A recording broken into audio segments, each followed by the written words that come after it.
Hi everyone, I'm here to show you another nifty little hobby which is really fun to do and really easy. It is making little fabric buttons that you can then turn into earrings or buttons or hair elastic ornaments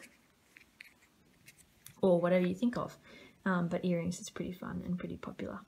These are some that I've made. I used to sell them at markets, and you can buy the pieces that you need and the tools that you need online. I got these little bits and bobs from Etsy. I'm going to show you how to do it. It's really easy and really fun. Okay, so this is what you need to make your earring. You need the button base and the backing that gets pressed into there.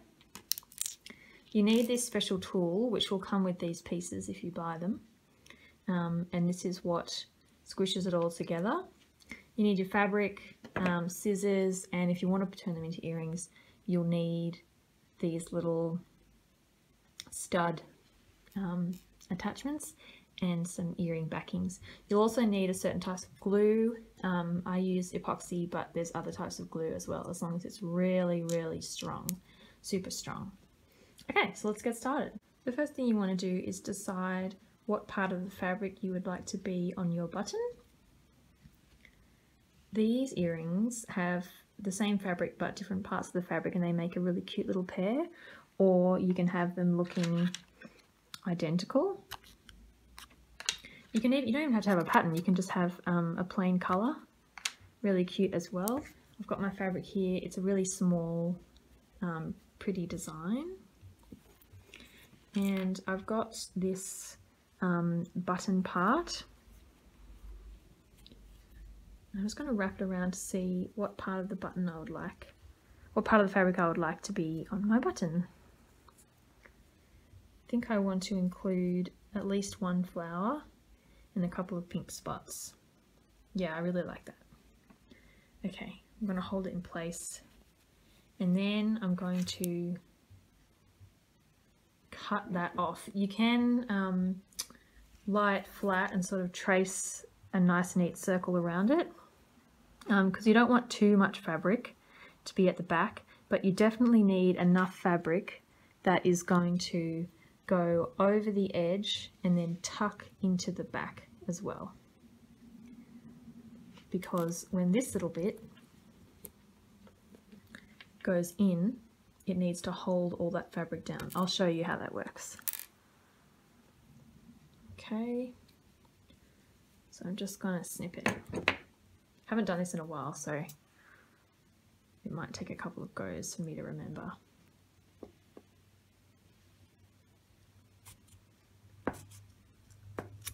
Fabric scissors, very useful. Okay, I think that might be a little bit too much bulk that I'm trying to squish into there. So I haven't got too little, which is good, but I might just have a little bit too much. That might be a little bit too much. So I'm going to trim off some of these corners without making it too short.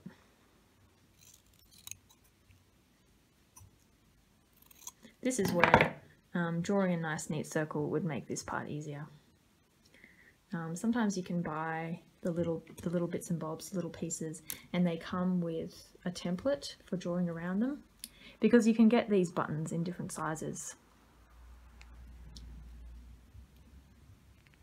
Okay, I'm happy with the placement, and I've got it all tucked in nice and neat in there. You don't need any glue at this point.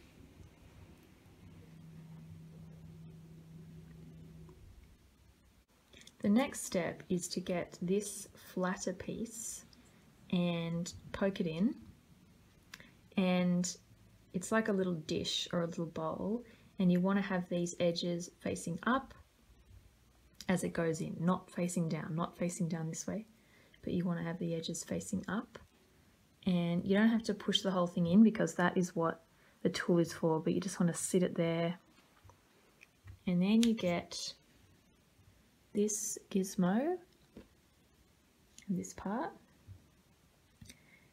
and they're all different sizes to match the metal parts.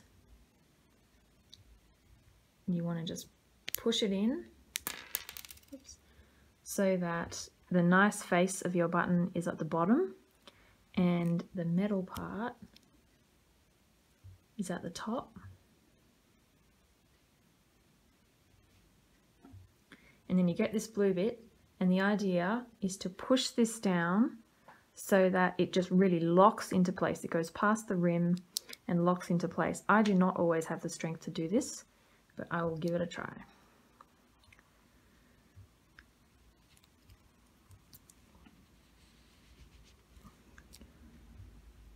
So I've got it half in.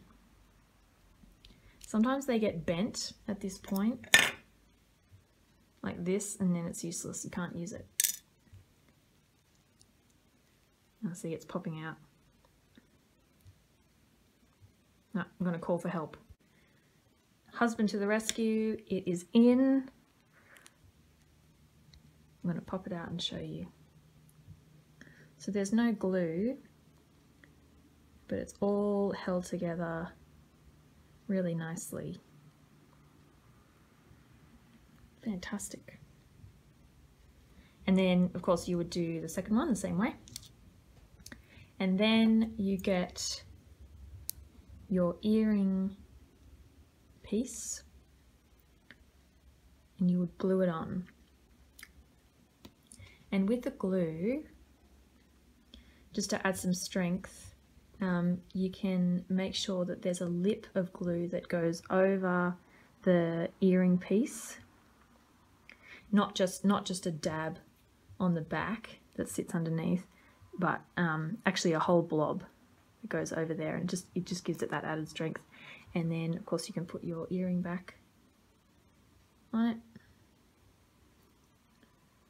and then you have this fantastic little earring. Of course, when I said it was easy, the process is easy, but squishing them in using this little tool is not always easy. But if you put all your strength into it, or if you delegate that aspect to somebody else, you will have success.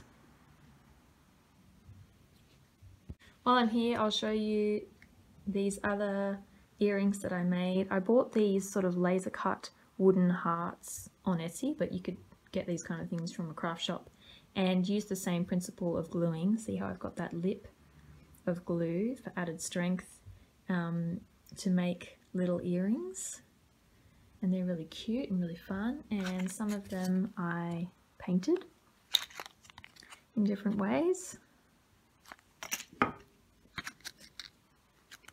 and it was really cute and really fun.